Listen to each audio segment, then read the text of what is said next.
ఒకటే అడుగుతా ఉన్నా, ఈ గ్రామంలో ఈ ఘటన జరుగుతా ఉంది అని చెప్పి మీకు ఫోన్లు వచ్చినాయి. ఫోన్లు వచ్చిన తర్వాత ఎస్ఐ వచ్చినాడు, కానిస్టేబుల్ సమక్షంలో జరుగుతా ఉన్న విషయాలు చూశాడు. చూసిన తర్వాత కూడా ఎందుకు అడిషనల్ ఫోర్సు ఈ గ్రామానికి రాలేదు? నా మొట్టమొదటి ప్రశ్న, ఎందుకు రాలేదు? తర్వాత ఎస్ఐ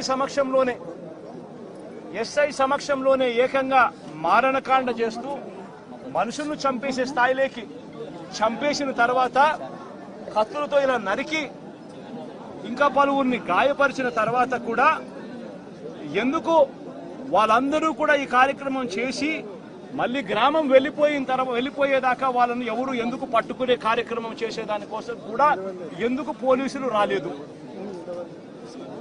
నేను అడుగుతా ఉన్నా ఈ ప్రశ్నలన్నిటికీ. ఎవరు ప్రోద్బలం ఉంది? ఎవరు ఈ పోలీసులను ఆడిస్తా ఉన్నారు?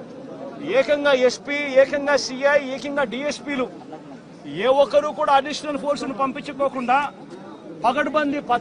పగడ్బందీ ప్లాన్ ప్రకారం మనుషులను చంపేసిన వాళ్ళు ఊర్లు కూడా విడిచిపెట్టి వెళ్ళిపోయే పరిస్థితి క్రియేట్ చేసి అప్పటికి కూడా ఫోర్స్ రాకోకుండా కూడా వీళ్ళు ఆపగలిగినారు అని అంటే ఏ స్థాయిలో కుట్ర జరుగుతా ఉంది అన్నది, ఏ స్థాయిలో రాజకీయ నాయకులు, పోలీసులు, ఏ స్థాయిలో వీళ్ళందరూ కూడా కూడబలుక్కొని భయానక వాతావరణం క్రియేట్ చేస్తా ఉన్నారు అని చెప్పడానికి ఇదొక నిదర్శనం కాదా అని అడుగుతా ఉన్నా.